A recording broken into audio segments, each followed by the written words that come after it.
안녕하세요. 오늘도 주님 안에서 믿음으로 꽉 찬 알곡이 되기 위해 성경 묵상의 시간을 허락하신 하나님께 감사와 영광을 올려드립니다. 9월 7일 목요일 묵상 말씀을 시작하겠습니다. 오늘의 제목은 아비아달의 파면과 요압의 처형입니다. 솔로몬은 아도니아를 처형한 후 미뤄두었던 처벌을 시행합니다.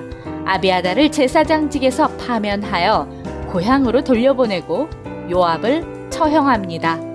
오늘 본문 열왕기상 2장 26절에서 35절까지의 말씀을 함께 듣겠습니다. 왕이 제사장 아비아달에게 이르되 내 고향 아나도스로 가라.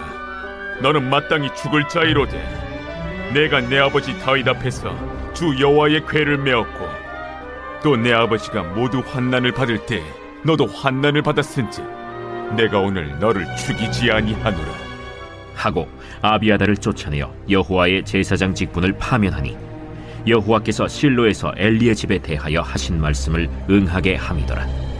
그 소문이 요압에게 들림에 그가 여호와의 장막으로 도망하여 제단 뿔을 잡으니 이는 그가 다윗을 떠나 압살롬을 따르지 아니하였으나 아도니아를 따랐음이더라.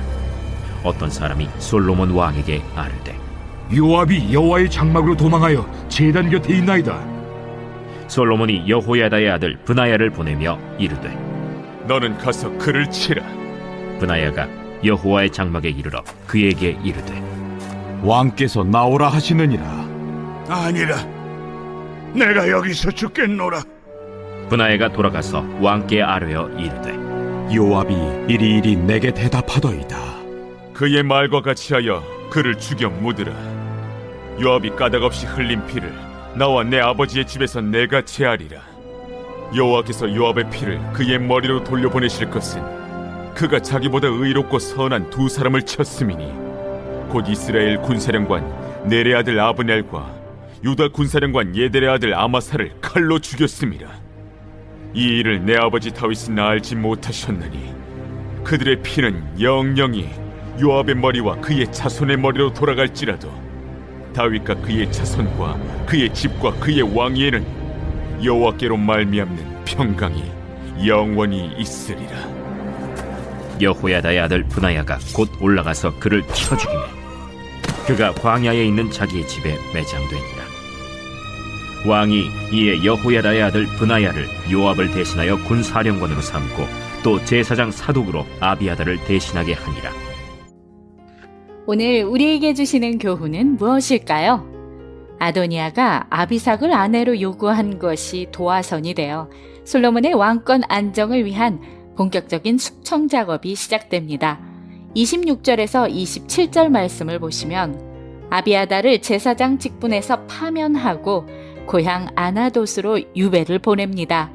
솔로몬은 아비아달에게 죽어 마땅한 죄인이지만 다윗 왕 시절에 하나님의 궤를 맡았고 다윗 왕이 사울과 압살롬을 피해 도망 다닐 때 그와 함께 했던 것을 참작하여 죽이지 않겠다고 합니다.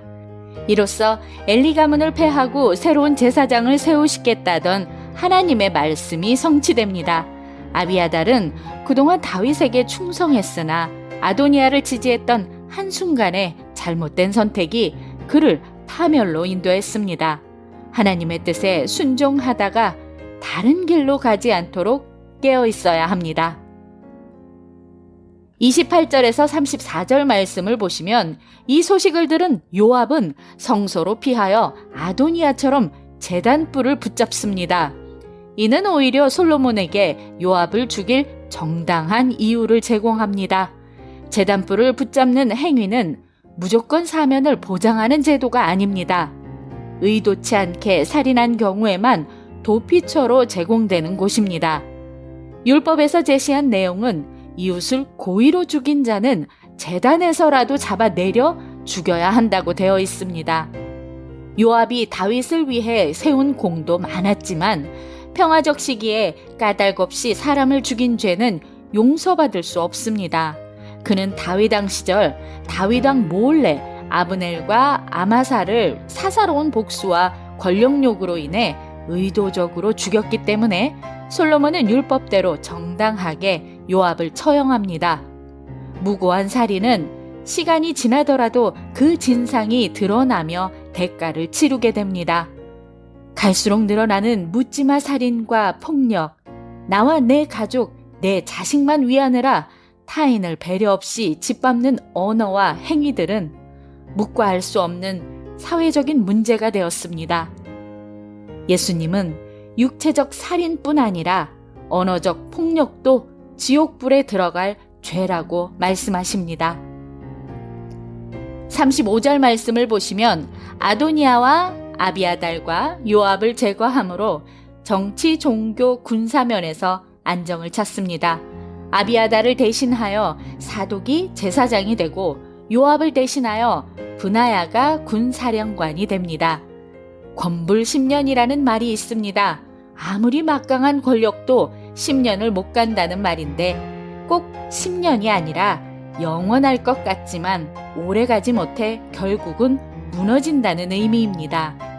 어제를 풍미했지만 오늘은 식어지고 내일은 새로운 것이 그 자리를 채울 것입니다. 모든 것이 변해도 하나님 나라 가는 그날까지 우리의 신앙만은 꼭 붙들어야 합니다. 기도하겠습니다. 하나님, 오늘 우리에게 주신 말씀대로 불의한 폭력에 희생당하는 이들을 신원해 주시고 더 이상 무고한 희생이 일어나지 않게 하여 주시옵소서. 예수 그리스도의 이름으로 기도드립니다. 아멘. 예수님은 만일 네 형제가 죄를 범하거든 경고하고 회개하거든 용서하라고 하셨습니다. 이미 마음으로는 7번씩 70번까지 용서해야 하지만 그 형제가 회개하지 않으면 용서는 오히려 그를 망치게 되니 회개의 절차가 추가된 것입니다. 하나님도 회개하지 않는 백성을 용서하지 않으시고 오랜 기다림 끝에 징계하십니다. 하나님의 인내가 끝나시기 전에 우리의 길을 바로잡으며 오늘도 광야 같은 세상에서 승리합시다. 저는 내일 다시 찾아뵙겠습니다.